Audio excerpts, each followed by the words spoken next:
Assalamu alaikum, guys. We are in an amazing place in southern Montenegro. The place is called Ulcinj, which is a popular tourist resort and important Islamic place. Why is it so important? In this place, the Sailors Mosque was built in the end of 14th century. It was built by the Moors, trading merchants who were basically trading across the Adriatic Sea with the permission of a Christian Serbian prince who granted them this piece of land. The mosque was built right on the shore. Just 50 meters away lies the Adriatic Sea, and from the mosque's minaret you can see breathtaking views of the coastline. Its presence surprised even the Ottomans when they arrived. Expecting to bring Islam to this region themselves, they were astonished to discover a mosque already here.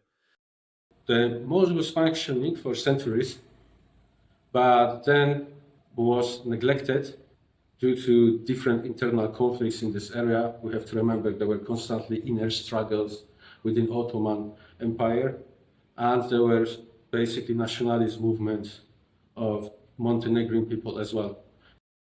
Between 1797 and 1809, Ibrahim Pasha of Scutari rebuilt the mosque after surviving the Battle of Krusi.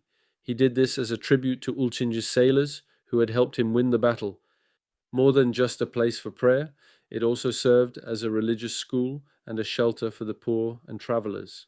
It was functioning until 1931, when sadly was destroyed by the Montenegrin people, which at that time was Kingdom of Yugoslavia. So the mosque was completely destroyed, only fundaments remained.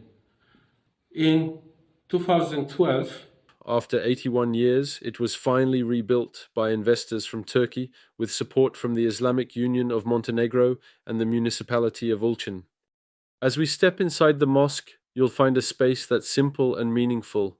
The walls feature Arabic calligraphy, and above is a decorated dome with a beautiful chandelier at its center. There are Ottoman-style details with clean lines and soft colors that create a calm, peaceful atmosphere. At the front, you can find a beautifully carved mihrab. It's a humble yet elegant space, reflecting the mosque's deep connection to faith and the sea. The Sailors Mosque is an example of wherever Muslims are, they should be organized and establish a mosque, not only for prayer, but also as a center for learning, for teaching children Islam and Quran, for helping each other. This is what Moors did. Arab merchants in the Kuffar land, they managed to establish a mosque. This is a really beautiful example of when determination exists, how much you can do for Islam. Those people did that, and we can do for sure as well.